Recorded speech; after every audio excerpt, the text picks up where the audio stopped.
Bomba-dee-da, bomba-dee-da, bomba-dee-da, bomba-dee-da, bomba-dee-da, bomba-dee-da, bomba-dee-da, bomba-dee-da, bomba-dee-da, bomba-dee-da, You hear it? Happy You trails, hear it? happy trails, everybody. Hey, Welcome aboard. Welcome aboard. happy trails. Happy All trails. right, all right. Another Ladies- great Happy Trails podcast coming your way. That's right. And this week we got a special guest, Very Kim special. Faucher. Short bus. Short bus Kim- special. Kim Faucher, not to be confused with Feng Shui or Faucher. Faucher. I like Faucher. I like some Right. Faucher. Faucher. Faucher Faucher, with Faucher. Kim Faucher. That's right. Glad to be Yes, back, guys. yes. No, Thank we've had you, her on. yeah. We've had Kim on before. She's just She a was on. whole wealth of knowledge for us, and she's back on this week. Going to give us a little bit of her brain and give a little taste to all of you, so you can glean some real knowledge, not just Blaine's and mine. Yes, go check it out. Episode 25, I believe, was our episode with Kim, and she gave some great nuggets. I think the one Matt was all excited about was watch one, do one, teach one, or F it up. Yeah, see one, do one, F it up. I do the fourth one pretty well. Yeah. I have a lot of stuff up. Right. But they say that's how you learn. I don't know, Kim. That Do you is how believe you that? learn. Is that how you I learn? heard- yeah. I have like so much education I've been through. Yeah. So- Yeah. It's really hard when you're in the middle of it though. And it's like you have to keep telling yourself, remember in a few weeks or a few years from now, this is Right. gonna be like so helpful. It's gonna be so helpful. Just trust it, trust the process, because it's happened every time. Yeah. Fortunately, Yeah. we have enough gray hair to tell us it's happened every time. I don't know what you're talking about. Matt only grows gray on one part of his. Yeah, the rest of the other's gray. Look at It's that. getting getting grayer. I don't know if he dyes it or not. It No, doesn't that's look real. bullshit. It looks I've fake. never look at that. Is that I've a never, toupee? I've Is never that a dyed a toupee? thing. No, this is So this you is got Sunday some hair. creative facial hair as well, Blaine.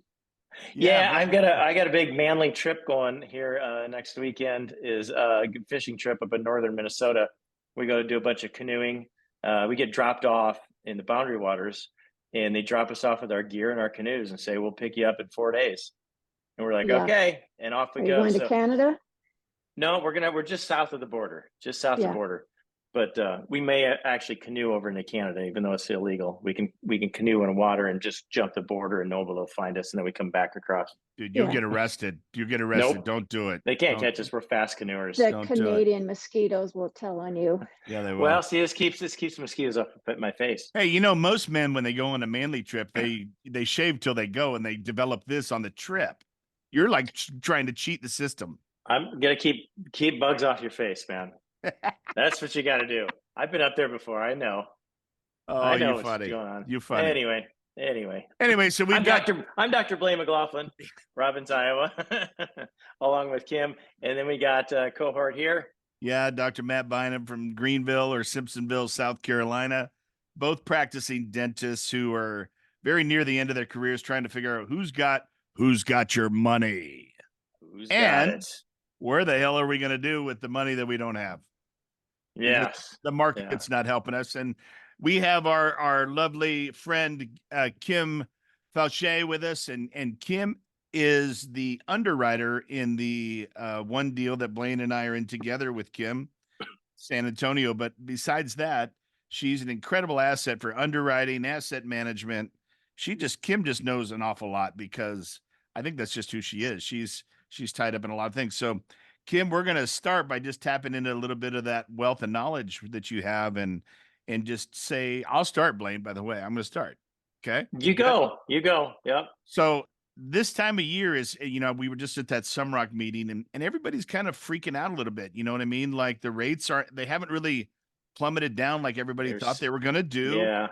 And they're hanging out. They're not really doing much. And people aren't getting paid any distributions on deals all over the place. They're starting to wonder what's going on because this panic mode is setting in with the rates not changing. And people are wondering, where are we at? What's happening? Some rocks come on and said, listen, I still think it's a great time to be involved, but again, what's Brad going to say? Let's be honest. I mean, Right. he runs if you, for lack of a better term, an institute. He's got to lead people to the water, so to speak. However, I thought this last time seeing him he was a very different guy, back to his genuine self. Kim, Subdued, a little more very subdued. Yeah. very, very different and back to the heart of why he started this, I think. So it was really cool to see that. But besides that, what do you think your overall impression, just as a note, like, what are you thinking? Where are we at with the market? What's your overall state of opinion? I think that the last couple of years getting into the market, we had to get into these bridge loans that have, by nature, a floating rate. If you got into it before we had an inkling that the rates were going to go parabolic and like in a way we could never have predicted or planned for, you might not have had a rate cap. And if you didn't have a rate cap, your interest payment, so if we didn't have a rate cap on Villa de Oro, Mm, we were going in thinking we were going to pay $37,000 a month in interest. And if we didn't have a rate cap, we'd pay $159,000.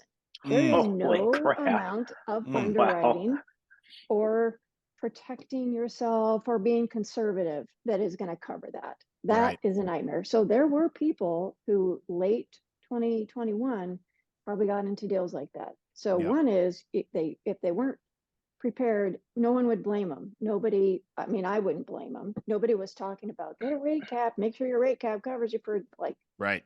the sky falling.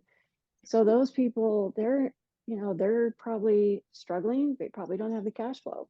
And so did they raise enough money? Who knows? Yeah. And Can then you there's explain? people, I was going to say, can you explain a little bit of the bridge loan to our listeners and what okay, that so entails as opposed to when you buy conventional? any kind of property, there's getting there's who you're going to get the money from, a regular bank or these big institutional lenders that are sometimes they're traded on the public market. I don't know exactly how they all come to be. They also can just pop up and go away, Mhm. these people who lend money. And then there's the institutional side.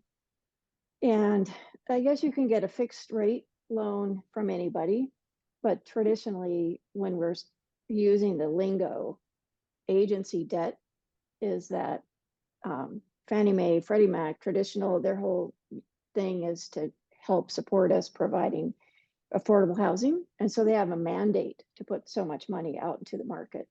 But they have very strict rules about how much you can pay for the property, which is, they're not really telling you how much you can pay. They're telling you, here's the loan size we will give you for this property. This property makes this much money. That size is to a loan like this. If it sizes to a loan that is a 10 million, but the seller wants to sell it to you for 20 million, then you have to raise all the rest of it. So, and sometimes when you're having leverage like that, you don't have much income and it doesn't make it very interesting for investors. So so the other way is bridge loans, and bridge loans usually go into those properties where there's not that much income, but the potential is there. So either the potential is there because it's really run down in a bad neighborhood and it's in the path of progress, or somebody's just like not running it very well. And potentially it could make a lot more money. But at the moment, it doesn't cash flow to justify the price that the seller wants. And before 2021, 22, what the seller wanted and what the buyer would pay was maybe a little bit more matched up. But then as all this interest came into the market, the sellers got kind of greedy and the buyers felt like, if I want to play the game, this is what I have to do. And the brokers, shame on them, didn't try to be sort of moderating that. They just let it froth. So it used to be everybody wanted a fixed rate or a Fannie float, Freddie float, or something like that, an agency loan. And then there was a period of time where no agency loans could get into a deal just about. I'm generalizing, but that was kind of the story. And so we went into this big bridge environment. And so that's where all the tears are right now. Is Yeah. bridge loans, 20, probably 1-ish, 2-ish, especially if they didn't have a good rate cap. And, that assumes they were going to go in and improve the value of the property. So do the capital remodel, or do get efficient with the operations, raise rents, all that stuff. The seduction that happened was, while the demand was coming in, people would get in, the property values were going up with no skill required. You didn't have to remodel. Right. You didn't have to bring the operations up in any way. And that made people feel like, oh, this is easy. And I know what I'm doing. Organic rent growth, easy peasy. Yeah, just the market conditions. So the market conditions made a lot of people foolishly rich, meaning they got rich and they didn't and learn very anything. confident. Yeah. And they would get bigger and bigger deals. And the bigger the deal, the bigger this current iteration of the problem with the market is. I don't know all the details of this deal, but I was talking to a lender Friday, and he said, A-class property, $80 million loan, 99% occupied. Like, they are doing it. But because of the valuation, because of this little tiny change in the interest rate, it's only worth 50 million. They can't get out of their loan. Right. It's like, how are you going to bridge that gap? Literally. So that is the problem with the interest. So, wow. So I'll give another example with the interest rate. So this is, in our deal, we're approaching stabilized. Mm-hmm. If we were making $1 million a year of net operating income, and the interest that was being used to determine, so the cap rate or the interest using to determine the value of the deal would be about 20 million, 19, 20 million. But if it's only a little bit off, 6%, it goes down to 16. Wow. It's a big difference for that little bit. And that valuation is the difference. That's like the 80-50. It's the difference between, I can't even pay the loan. To get out of one deal into the next, you have to pay the existing loan. So 65% of 16 million versus 65% of 20 million. It's like, you can't even pay the loan to get out. Right. Even though if you were to get out, your payment, which, remember I said we were going in at 37 and right now it's 159. It's not 159 because I have a rate cap, but 75. But if I got out into the agency loan at 5 or 6%, my payment is now 50 or 60. All of a sudden, we're not dying. But we have to, for a moment in time, thread ourselves through this little needle with our income and expenses. And I'm chasing the interest rates. The minute it drops down a little bit, all of a sudden, one day my property's worth 16 million, the next day it's worth 18, the next day it's worth 14. There's a little bit of arbitrariness to the numbers that the banks are using, but that little bit of arbitrariness is kind of critical. So do you feel like we're on the precipice of just an onslaught of properties are going to go up for sale because people are crapping their pants? The rates are changing. Oh my God, we need to sell now. I feel like there's so much of this in the air. You can almost feel it when you're around a bunch of people. Do you think that's what's going to happen? The anxiety is high, but I think they're trying to figure it out, to work it out. My understanding is, just like I said a little bit earlier when we were talking, is that the banks are trying to identify properties where, if they leave the operator in there and sort of give them some kind of help, and the ownership team has to cough up more money almost all the time, they have to put more money in, then they won't basically just clamp down on them. Basically all these properties are probably out of contract officially, with their DSCR, but the banks aren't, taking it over. They're saying, okay, I'm going to leave you in, I'm going to let this run, or you are a worthless operator, I'm going to pull you out, I'm going to give it to somebody else, or you're worthless, I'm going to pull you out and I'm going to fix it myself. So they're going to hire a property management company and let them fix it, get it to sale. And I think there are plenty of them doing that as opposed to before, because everybody does think that the rates are going to come down a little bit. All they have to do is come down a little bit, right? And so that's why we could be talking out both sides of our mouth that, oh my God, we got to shit our pants. This is a disaster. I've lost all my value. I can't afford this, and I'm not getting any money. And yeah, all the stuff we're experiencing versus it's also a good time to buy, because Yeah. if you follow the CDs, they don't want to give you a 6-month CD now at a certain rate because they expect it to go down. If you follow this banking thought interesting. process, they're not taking over the properties because they think if they can just get it through, it's going to recapture its value. Right. They're going to get their money. They're not giving away any of the interest. They're making sure you like cough that up one way or another, either now or later. But so to me, that's like, there's confidence that this is going to turn around. It only has to turn a little. And if there's somebody that's got a property and you're in with the sales team or the lender team and they know you're a good operator, you're going to get like probably first look at a good property, and you're going to get the property probably for a good deal. So some of the deals out there, the word on the street is they're just, because they've been struggling so long, there's a massive amount of deferred maintenance. They're just, knife and gun club kind of shit shows. But there's probably some perfectly good deals out there where they just fully ran out of money and mental stamina. Yeah. I've heard a lot of What's our a lot? colleagues, saying, I am never going to do this again. Yeah. People who were getting tapped all the time to come raise money because they had, people in their network who were looking for alternatives. And it's like, yeah, this is the alternative. And you never would have thought this is how the alternative would play out, because this is not how it's supposed to. It's supposed to be like turning a big ship really slow, and you can see it happening, not this like flim flam BS that's going on.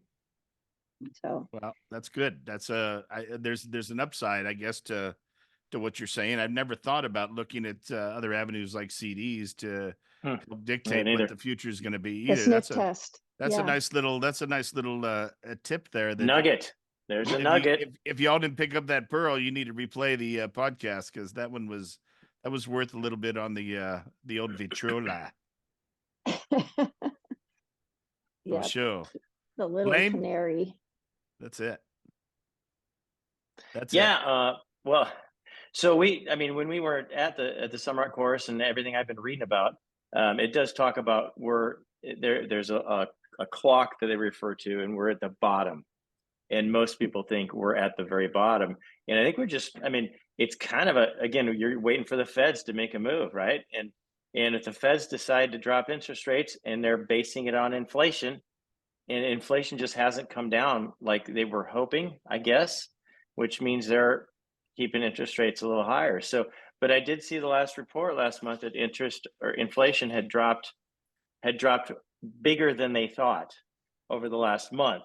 So maybe that's enough to spur them to do a little bit of a rate drop here coming up in their next meeting, which is like a month away, I think. Yeah. I think there's so many variables that we don't really know. A lot of times, again, all they have to do is say something. They don't have to do it. They just say it, and it affects the market. And, I don't know if they're that smart that they're like playing us like that. It doesn't ever look like they're that smart, but because no, we're supposed to believe it though. But I have a hard time. I'm going to maybe go out on a limb here, but I have a hard time. Nice. That's our podcast about. that somehow pushing so hard with the hope that people will lose their jobs is somehow how we sort of rescue the economy. I just think the whole idea of we have to have a certain jobless rate is a flawed logic. It's what they say, but it's flawed logic. That's like, just like, CPI, is that really like a measure of anything, or like some pretend thing they trot out as an excuse? Right. Anyway, it's sad that we're all watching. We all know at a treasury rate, and we're all watching the Feds, and we know that when they're meeting, it's Yeah, like I that is know. this sounds like a pretty boring life. Yeah, it does sort of, doesn't it? But I think it's because we're all so vested. We're like hanging on for dear life. Like, what we need the Yeah, lifeline, because they did this like freak show thing right? where like I mean that's the life we're trying not to live, and I hope we're not going to live that soon. It's an aberration. This is not the normal thing that you get into real estate investing for. It's an Right, aberration. right. Like people who are watching every move, they're the crazy people that have all their money in stocks. And they're the ones where it crashes 30%. It's gone. It's not going to come back in your lifetime. It might come back, but not to that extent. Yeah, I agree. Whereas we just have to figure out how to get from point A to point B. And I think we have a little bit more hope. I think one of the things that I've told my investors in our deal in particular, Kim, is that we're still poised at a very nice position. We've been running this game now it'll be coming up on 2 years, right? And we Mhm. plan a 3 to 5 year hold with everything that's happening with the Fed and the interest rates. I personally think that when the rates come down at the perfect time, it's going to be perfect for us to then turn and sell and capitalize on it, or refi, or whatever we're going to do, Yeah. At whatever this it is. point, yeah, But I think probably the timing refi. for us looks really, really good. And I've been keeping everybody at bay without freaking out, saying just pay attention to what's happening. Think about what's going on. There's absolutely no way they're going to keep us held hostage with our hands behind our back for another 2 years. There's just no way they can do it. The country will fall. Oh, yeah. And there's just no way they're going to be able to do it. So it doesn't make sense for that to happen. So think about it and relax a little bit. Yeah. So the CD thing and the banks keeping the properties tells you that they Mm-hmm. have Yeah. confidence. The election coming up has got its own little thing. The Yep. fact that if the rates are high, the country's own debt becomes impossible to pay. So, it's clearly a big transfer of wealth, and it's not good for us. But I agree with you, Matt. I don't think it's going to stay up for 2 Yeah. years. It's stayed up No. longer than we thought as it is. It was supposed to dip in 23. It Yeah. didn't dip. I Start lost to a end of bet. So I lost a bet with my Yeah, friend Blaine on that one, I know. but I won the bet. he did. Bam. That's okay. That's king okay. for a Uh, I get day. you. yeah, Yeah. that's Yeah, right. I've So also read some stuff about you're talking about banks keeping the loans, and some of these big giant lenders are talking about how they have like 0.7 or 0.8% of their loans going into foreclosure on these big commercial properties. And I'm like, that's not a lot. I mean, you hear the doomsday, the reports from the the press and all these, everybody, of course, we talked about the Houston deal that went bad, that seemed on everybody here knows about, but it's like less than 1% of these are being foreclosed on. And so, again, it's probably not as bad as we're made to It, think. it in the whole spectrum of all of real estate, it is small. It's this very specific bridge loans from certain amount of years, mostly multifamily. It is exactly the thing we're in, unfortunately, but it is small compared to all of real estate. And that the lender with that Houston deal was a particular lender who was all in this very same thing. They have a kind of a bad reputation for being bad underwriters. And I know for a fact that they are also the people who are, they're trying to clean up their own reputation. They're a publicly traded company. And right. so there's people Yeah. saying there's no hope for that business and they're going to crash, and, they're trying. And so they're offering special exception type deals to borderline properties with borderline operations. Right. And maybe that's because they're desperate, or maybe it's because their underwriting shows that if they could just get them a couple more years, they're going to be fine. The, the valuations will come back because the way the math works. Yeah. Yeah. Cap rates will start to compress a little bit. Yeah. stuff. So Right, because there's demand. So if cap rates are a response to demand, there's all these people like, where am I going to invest? Where am I going to invest? And um, the other telltale is things like BlackRock. yeah, we BlackRock talked about that I think last time too. going out But $10 billion buying, or something. yeah, billion, yeah, they have a Yeah. big war chest. So I think they're gambling on it. That's a I don't know. telltale sign that Yeah, I we're don't know that probably at the that's a bottom. gamble. I don't know that's a gamble for them. Or they're They're creating it. yeah, they're the they ones might that be are creating they're it. gonna make it no matter what. You know what I mean? They're the ones that are pulling the strings, so to speak. So Yeah, if you see that kind of movement, then you got to believe that there's something that's coming, right? yeah. At least to our knowledge. So It let might me be a takeover from small people like us. Might be yeah, a takeover. yeah. Wreck the economy, squeeze all these upstarts out, and take it over. I don't know. Sons of bitches. Yeah, dang it. Paranoid, a little Sons of paranoid. bitches. I'm not that paranoid, but I got guns. Anyway,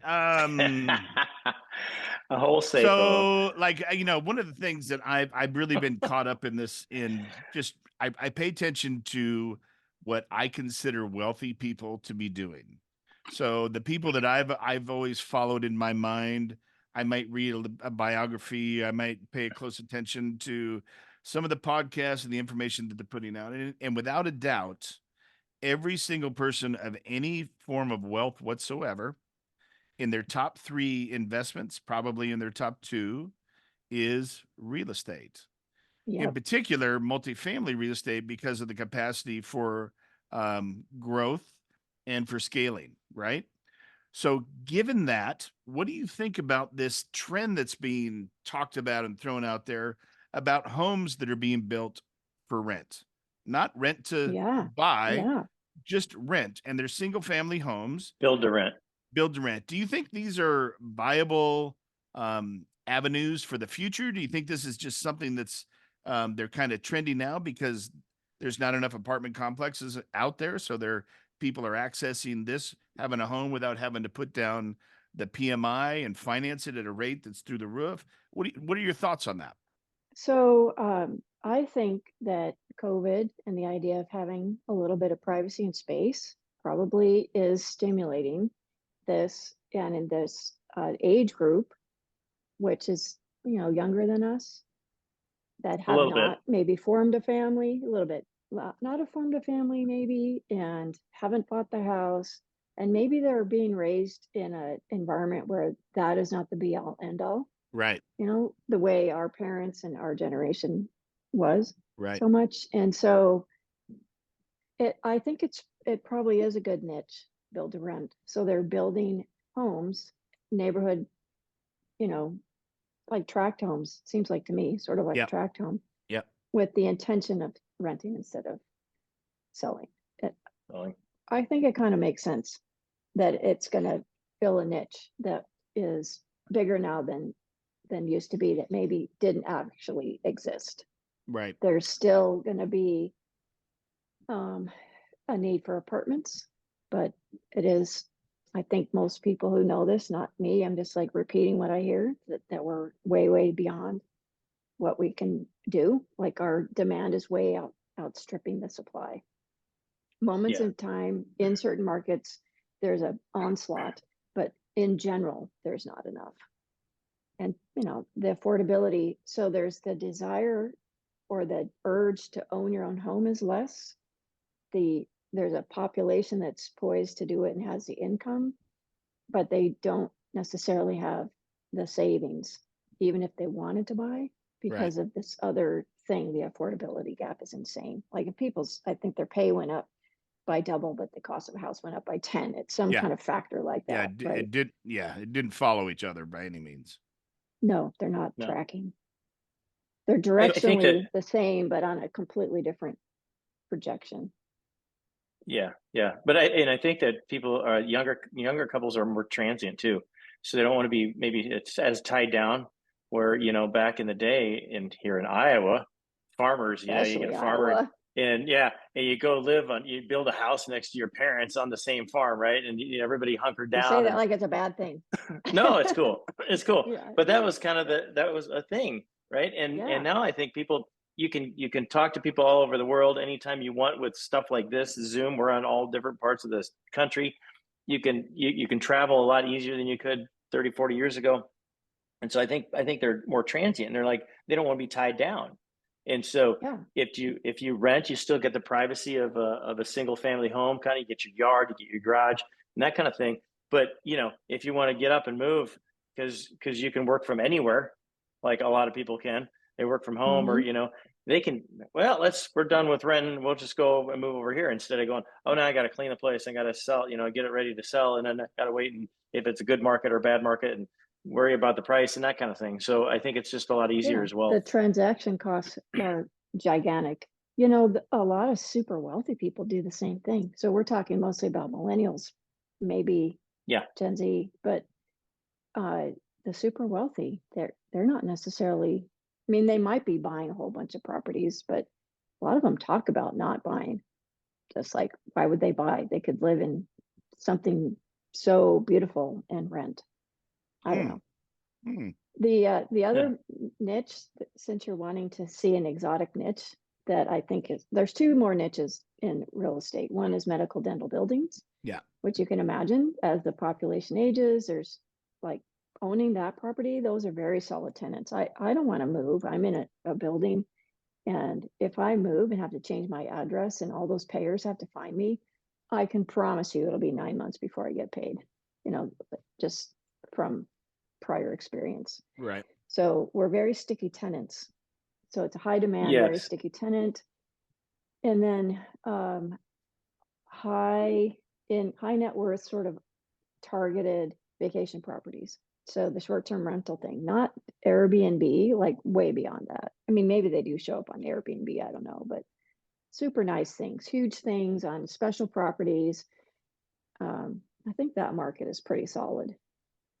But that is very niche. Like, you really have to know what you're doing and have a good operator. And for sure. I think what's interesting about Greenville's growing, right? It's leaps and bounds always, you know what I mean? There's they're building something new around this place all the time, you know what I mean? But something that comes to mind for me is, if we're renting homes, which, the single family home is really what we're conditioned and taught to try to move away from, right? Because your scalability of a single family home. Yeah. I see where you're going. As an investor. So now we've got a subdivision that has, let's just say it has, 150 homes. That's like a 150 door apartment. But the transiency, like you're talking about, Blaine, is if somebody moved out, I don't know that the waiting list is in line to just fill the property right away like it would be in an apartment if people are looking at its prime location, prime for people to come in. So I often worry about that a little bit from the standpoint of, I love the concept of it because it gives people a home, so to speak, and the millennials or whoever it is that's really searching for that without having to purchase is great. I tried to move my parents. I'm like, hey guys, let's just forget about this house. Let's rent from now on. So I got to go. Be free. Talk to my dad Friday. You know what he says? Hey, I think we're moving into a different house. Yeah, we put an offer in. I'm like, Dad, we just had this freaking conversation. Come on, Dad. Jeez. We just had the conversation, didn't we, about renting? We're too old fashioned, and I'm like, okay, if you're gonna buy a damn house, put it in the trust name, okay, please, rather than in your name, so that way we don't have to worry about any of the bullshit that you think you're setting up for the kids. And I think that's what is behind it all. But the subdivisions for rent are one of those things that really intrigues me, because I totally see the value in it, and then I see the disadvantage to it, where you got to have a management group that comes in and does it, just to track home, turning that over, responsibility, time lag in between. So yeah, I think the logic would be that you're part owner of a whole group of them, not you've got your one. But I don't know if that, I haven't researched it. I don't know if that's how they sell them. But if they're if they're just selling you one and they're selling you the property management with it, yeah, you've got one door. No, I think you're part of a group. You're part of a group. Blaine's in on one.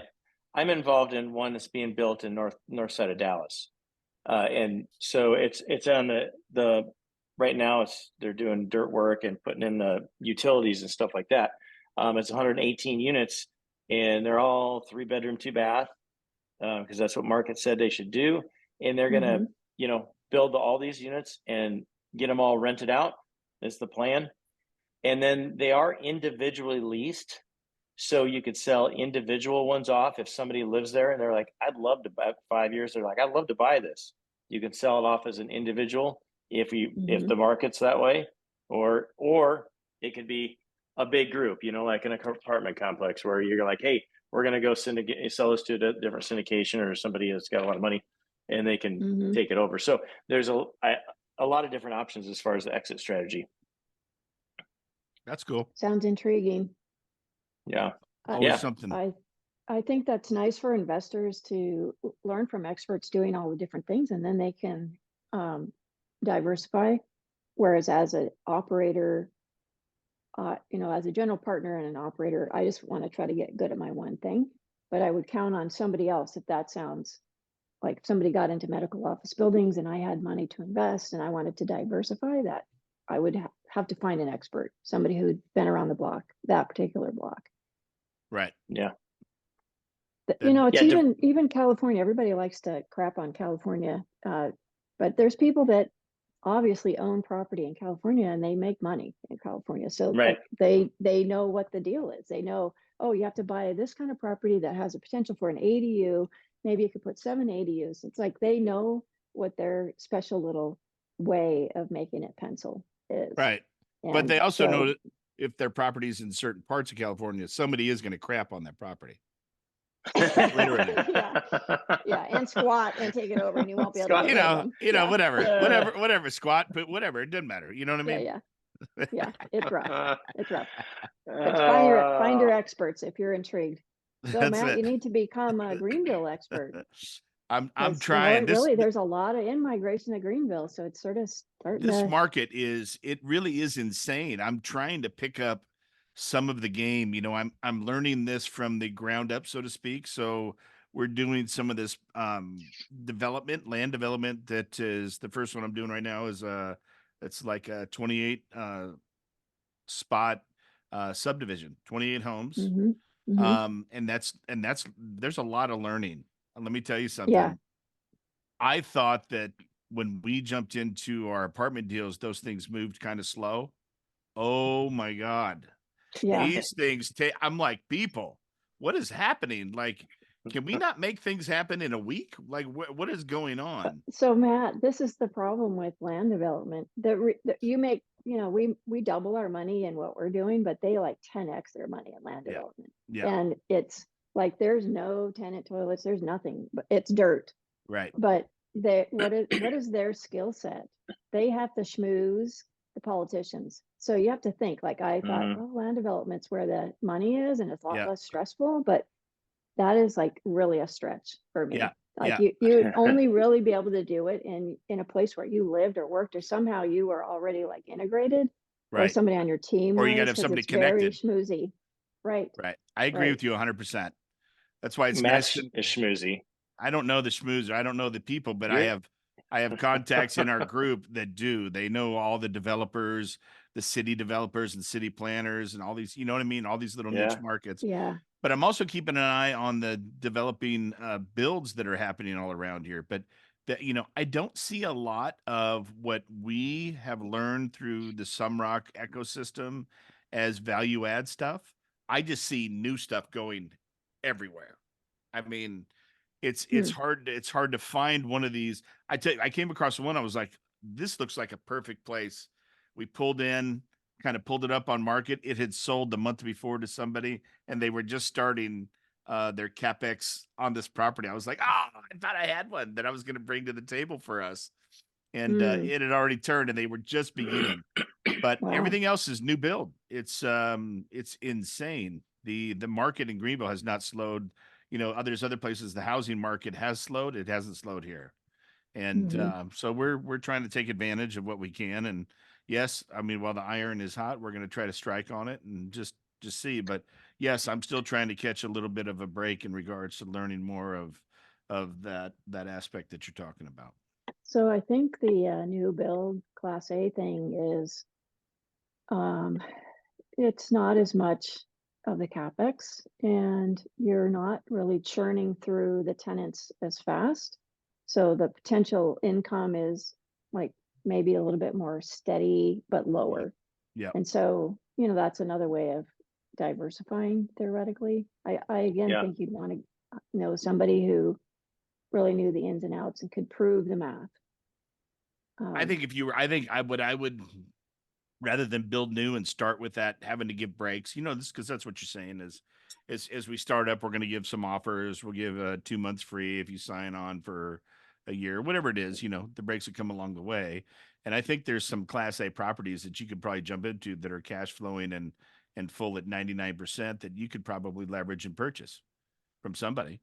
And I think that would be Possibly. that would be an interesting takeover for me as opposed to, you know, a C property that we would go in and value add. I'm sure there's some things we can do on some of these A's that they were built 5 years ago because Yeah. everything's changing. It's so Yeah. fast. I think 5 years, there's probably some opportunity. Right. But it just might be a heavier buy-in. So Yeah. I'm looking at that. I'm looking anywhere from Greenville to up to Rock Hill, South Carolina, which is close to moving into the Charlotte territory. That's really golden market that's up through that way. So I'll Yeah, I let you think know. I'm still the peeking. way the lending is, the prices have to come down, and the loans are going to get set up that they're going to Yep. be agency and they're going to be fixed, and you're just going to have so much protection from a fiasco, but maybe not as much room for growth. Right. And that's sort of the difference. And these value add deals weren't good with operators who weren't able to use a value add, because that's when you really get hurt. If you're just Sure. counting on cap rate market to float you up and the market isn't doing that, then you're in trouble. But Yeah. with these A's, I think it's a little bit steadier. It's not as volatile. Yeah. But Probably looking at more of a general cash flow income long term as opposed to flip and sell in 3 years, you know, type Right. of thing Yeah. with something Yeah. like that. So That's a whole legacies, that's what they say.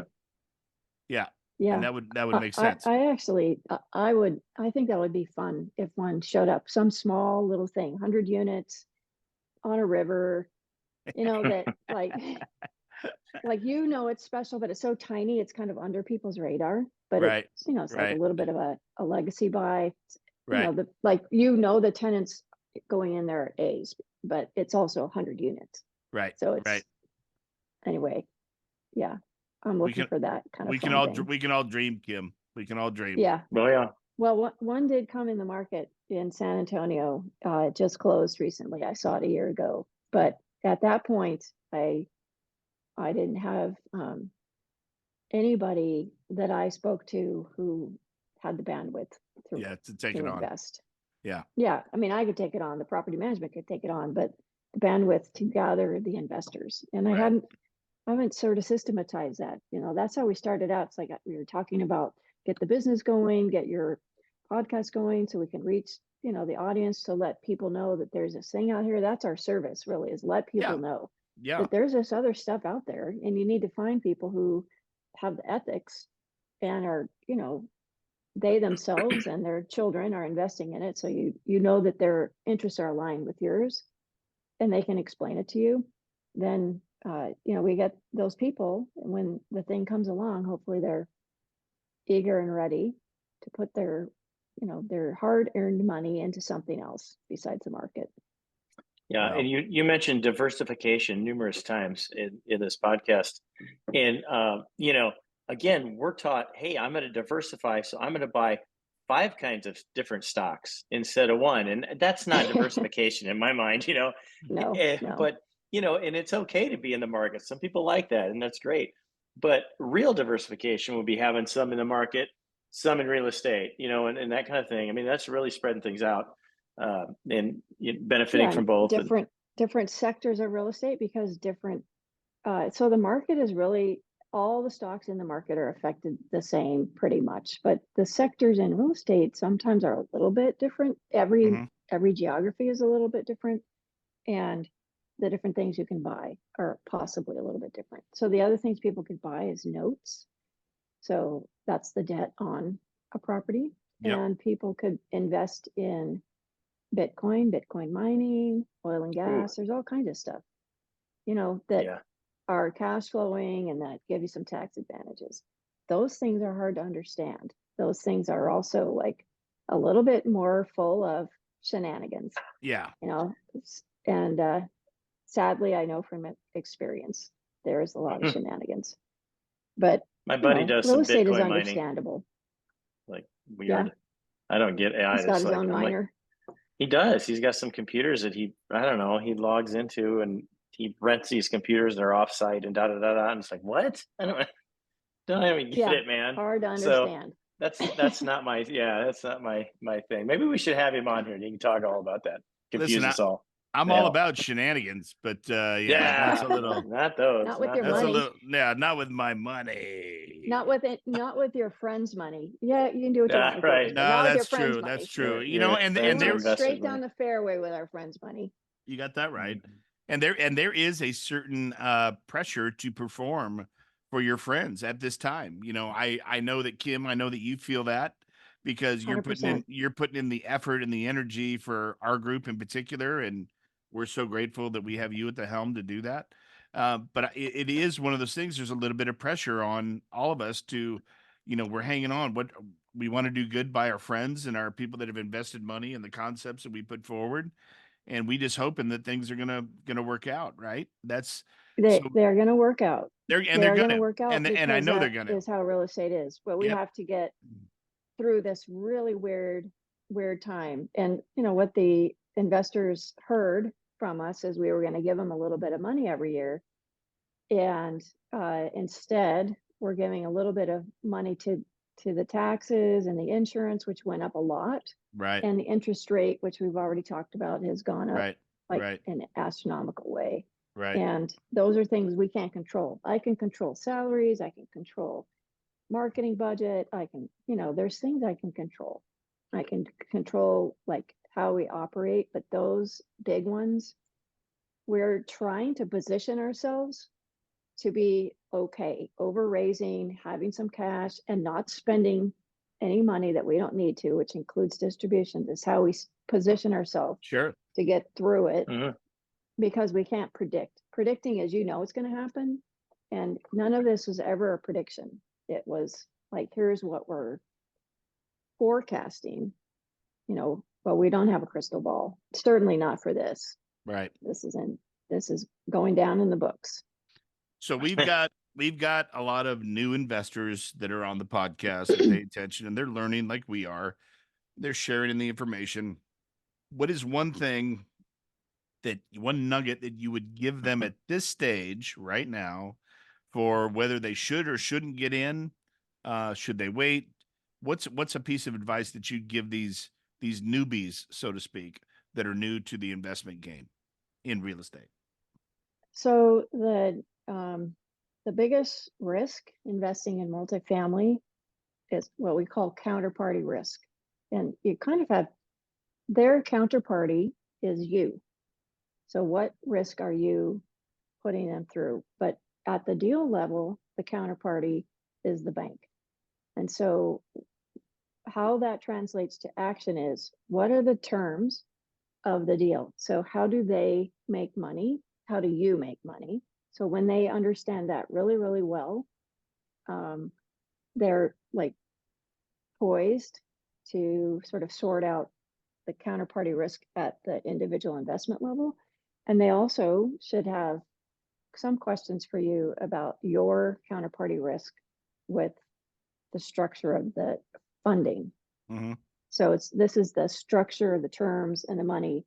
And there's two levels of it, one to you, and then from you to the deal. And that's something that I think we barely touched on last time, that I thought that's like one of the top three things. But I think that's often overlooked a little bit, or it's where it gets complicated. And so it's going to take a little bit of effort. And they should just ask a lot of questions until they get it. And our job is to be able to explain it. When we can explain it, that means we really, really get it. Sure. Mm-hmm. And so if they feel like they haven't got it, that is a tell that maybe it's not getting explained. And if it can't be explained, then it's possibly needs to be understood better. And it doesn't Yeah, mean, there you go. it just means somebody needs to ask more questions. Like I'm talking to lenders right now and they're offering things. And then, oh, that sounds really good. And then I'm like, wait, I need to go ask, how does that exactly go month to Impact. month? What's the exact Get way into that this is going? Because, there's one of my investors said, I think I was listening with happy ears. Like her happy ears said she would get $8,000 a month. It's like, Right. what, for whatever, that's just, Right. that's a model. So But is there a anyway, that's the nugget. resource?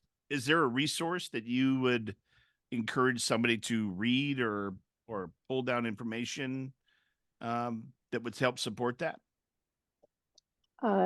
So there's a book that is called Equity Happens. If somebody really wants to understand how the money part works, Yeah. I think Equity Happens is pretty good. It's older. And then there's a newer book that it talks a little bit about these deals, but I don't think it's a great way to like sort of bridge the knowledge gap that we're talking about. Yeah. But that's a good question. Most of it is, in my experience so far, being learned by asking all the questions. Like I'm like talking to other people, and I'm especially talking to the brokers. The upside of a very, very slow transaction volume time is I get to spend a lot more time with the sales brokers and the bank brokers, which they probably wouldn't have given me at the time of day before. Yeah. Right. So, we're talking about like, when do you learn things? We learn things when it's like AFU, and this is so AFU and it's so hard, and we're having to learn so many things. Like this is 30 deals worth of education happening right now. Yeah. So that's amazing though. That's amazing that you say that, because that's what's being tossed up. So your recommendation is find somebody who's in the middle of something like this and just ask questions, bombard with questions till you understand what they understand. Yeah. And whenever anybody's telling you anything, they have their lens that they're telling it to you through. So sometimes a book or a podcast or whatever has a lens of trying to accomplish something that might not be in your best interest. Sure. So I get it. It's always good to remember, just like when we're being talked to by a car salesman or any other thing, it's like, how do they do okay? How do they get something out of it? Which is not necessarily bad. It's just like, understand their lens. Like when a patient comes into the office, we try to remember they're scared, they're possibly in pain, they don't really know what's going on. And if you remember that, then it changes how you approach them. And it's kind of a similar thing. Remember who you're dealing with, because they're probably just approaching from their side. Most people are not as sophisticated enough to say, let me think about it from your point of view. So you do the extra step and say, what's in it for them, so that you can like sort of look through their same glasses. That makes sense? Yep. Nice. That coming from a woman with extreme patience and the ability to see things on the other side with compassion. Ever since I've known her, she's able to give somebody the benefit of the doubt, so to speak. And as somebody that is on the other side of that coin, that it's more black and white definitive for me. I've learned quite a bit from Kim just in the period of time that we've been friends. So I'm honored to continue to learn Nuance from you, on Kim. the rocks. That's it. That's it. You're so awesome. Blaine, you got anything else? No, that was good. That was good information. I love Kim, it. Love talking to you. Thank you. So awesome. Again, great having you on. Yeah, good to see you guys, as always. More info, and hopefully we'll have some more time to spend with you on the podcast coming up, and hell, maybe we'll just make it a regular thing. Who knows? But we'll get a ritual so we can build on it. We like once we get closer to the effectuation of the refinance. There you go. That will be like that full would of be good. juice. Yeah, Right. yeah, no kidding. I like awesome. that. I like that. All right, Awesome. happy trails, everybody. Kim, Thank you thank so you much so much. for coming on. Everybody, Appreciate it, Kim. share the Thank you. cast. Peace.